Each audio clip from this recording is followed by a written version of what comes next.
আসসালামু আলাইকুম। আমি ডাক্তার মোহাম্মদ শাহজাহান আলী। আজকে আমি একটি গুরুত্বপূর্ণ টপিক নিয়ে আলোচনা করছি। আপনার আমার সবার প্রিয় শিশু যদি অপুষ্টি বা ক্ষুধামন্দায় ভোগে তাহলে কেমন লাগবে। শিশুর অপুষ্টি বা ক্ষুধামন্দা এই রোগ নিয়েই আজকে আমি আপনাদের মাঝে আলোচনা করছি। আশা করি আমার ভিডিওটি পুরো দেখলে আপনার সন্তানের খাওয়া দাওয়া এবং জীবন মান নির্ধারণে সহায়তা হবে। তো অপুষ্টি বা ক্ষুধামন্দা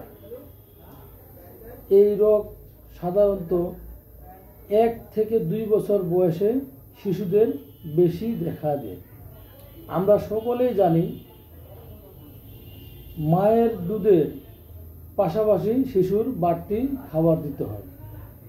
শিশুর বয়স যখন 6 মাস হয় তারপরেই কিন্তু বাড়তি খাওয়ার প্রয়োজন হয়। যদি এই বাড়তি খাওয়ার ব্যাঘাত ঘটে তখন শিশুর অপুষ্টি ক্ষুধামন্দা শিশুর বিভিন্ন সমস্যা দেখা দেয়। তো চলুন আমরা সেই অপুষ্টি বা ক্ষুধামন্দা শিশুর কিছু লক্ষণ নিয়ে প্রথমে আলোচনা করি। শিশুর বয়স বাড়ার সাথে সাথে শরীরের গঠন ঠিকমতো বাড়ে না। ওজন স্বাভাবিকের তুলনায় 60% কম হয়। চামড়ার নিচে চর্বি দেখা যায় না। শরীরের চামড়া শুকিয়ে ঢিলা ঢিলা দেখা যায়। চোখ কোটরে বা ভিতরে ঢুকে যায় এমন ভাব মনে হয়। শিশুর মেজাজ খিটখিটে হয়ে যায়। শিশুর শরীরের পাঁজরের হাড় খুব বেশি দেখা যায় এবং পেট ফুলা ফুলা দেখা যায়। শিশুর চেহারা বৃদ্ধ মানুষের মতো দেখা যায়। এই শিশু অ্যান্টিঅক্সিডেন্ট রোগ প্রতিরোধ ক্ষমতার কারণে শিশুর প্রায় পাতলা পায়খানা, সর্দি, কাশি, কান পাকা এবং চর্মরোগ ইত্যাদি দেখা দেয়। এ রোগের শরীরে শিশুর পানি জমে না। অপুষ্টি ক্ষুধামন্দা শিশুর যে পরামর্শ, এই পরামর্শটা খুবই একটি গুরুত্বপূর্ণ বিষয়। আমি আবার বলছি, শিশুর যে পরামর্শ এটি খুবই গুরুত্বপূর্ণ। হাড্ডিসার রোগ আক্রান্ত বা অপুষ্টি বা ক্ষুধামন্দা এই শিশুকে প্রচুর পরিমাণে শক্তিদায়ক স্নেহ, শর্করা, আমিষ জাতীয় খাবার উপযোগী করে খাওয়াতে হবে। যেমন আলু, রুটি, ডাল, গুড় বা চিনি, ছোট বা বড় মাছ, সিমের বিচি, শাক সবজি, সম্ভব হলে অবশ্যই মাছ, দুধ, ডিম খাওয়াতে হবে। অপুষ্টি শিশুর শক্তি বৃদ্ধির জন্য শিশুর রান্নার খাবার তেল দিতে হবে। শিশুকে নিয়মিত খিচুড়ি সেবন করতে হবে।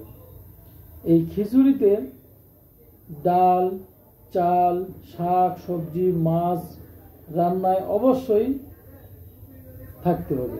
তবে সব সবজি, মাছ, মাংস একসাথে না। আজকে একটা সবজি পাকাচ্ছেন, আবার কালকে আরেকটা, এইভাবে করে সবজিটাকে চেঞ্জ করতে হবে। তাহলে শিশু নতুন নতুন স্বাদ গ্রহণ করবে, তার রুচি বৃদ্ধি পাবে, তার পুষ্টির ঘাটতি পূরণ হবে।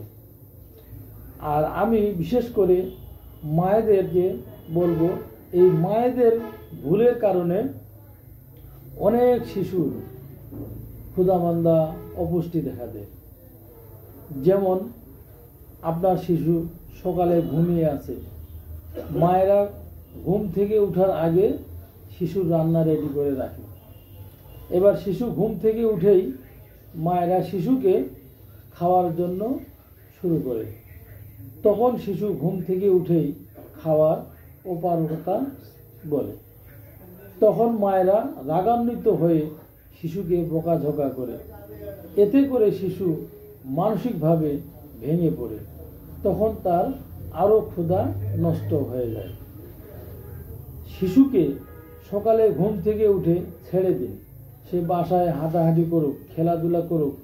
আপনি কি আপনার পরিবারে কে কি করতেছে সেগুলো দেখুক, তার মেধাটা কাজে আসুক। তখন তার পরিশ্রমের কারণে সেই শিশুর খিদা আসবে, তখন আমরা তাকে খাবার দিব। যদি কোনো শিশু 2 থেকে 3 চামচ বা 5 চামচ 4 চামচ সেবন করলো আর খেতে যাচ্ছে না, ওই শিশুকে ভুলেই আপনারা বকাঝকা করবেন না। শিশুকে যত বকাঝকা করবেন তার খাদ্য তত অনীহা প্রকাশ হবে। আপনার শিশুকে দিনে, বিশেষ করে 1 থেকে 2 বছরে এই শিশুকে আপনারা রুটিন তৈরি করুন, দিনে 4 থেকে 5 বার। এই রুটিনটা আপনারা ফলো করবেন। রুটিনটা বলতে সময়, সকালে ঘুম থেকে উঠে 1 ঘন্টা পরে, আবার 3 ঘন্টা পরে, আবার 3 থেকে 4 ঘন্টা পরে, আবার 3 থেকে 4 ঘন্টা পরে। এইভাবে করে সারা দিন 4 থেকে 5 বার তাকে রুটিন করুন। এই রুটিনের বাইরে অন্য খাবার দিবেন না। একটা কথা মনে রাখবেন, আপনার সন্তান 2 থেকে 3 চামচ খেলে আপনারা কি করেন, আবার 10 মিনিট 20 মিনিট পরে আবার আমরা শুরু করে দিই বাচ্চাকে খাওয়ানো। এই ভুলটা করা যাবে না। আপনারা রুটিন বাইরে খাওয়াবেন না। আমাদের বড়দের যেমন একটা রুটিন আছে, আমরা সকালে, দুপুরে, বিকালে, রাত্রে এই 4 বার খাদ্য গ্রহণ করি। এই 4 বারের অসময় যদি আমরা খাদ্য গ্রহণ করি তখন আমাদের খিদা নষ্ট হয়ে যায়। তদ্রূপ আপনার শিশুকে আপনি রুটিনের মাধ্যমে তাকে খাদ্য গ্রহণ করান, দেখবেন আপনার শিশু পুষ্টি দূর হবে, ক্ষুধা স্বাভাবিক চলে আসবে, আপনার শিশু সুস্বাস্থ্যবান হবে, আপনাকে ভালো লাগবে। সবাইকে ধন্যবাদ ভিডিওটি দেখার জন্য। সবাই বেশি বেশি করে সাবস্ক্রাইব করবেন, শেয়ার করবেন। আমার এই ভিডিও দেখে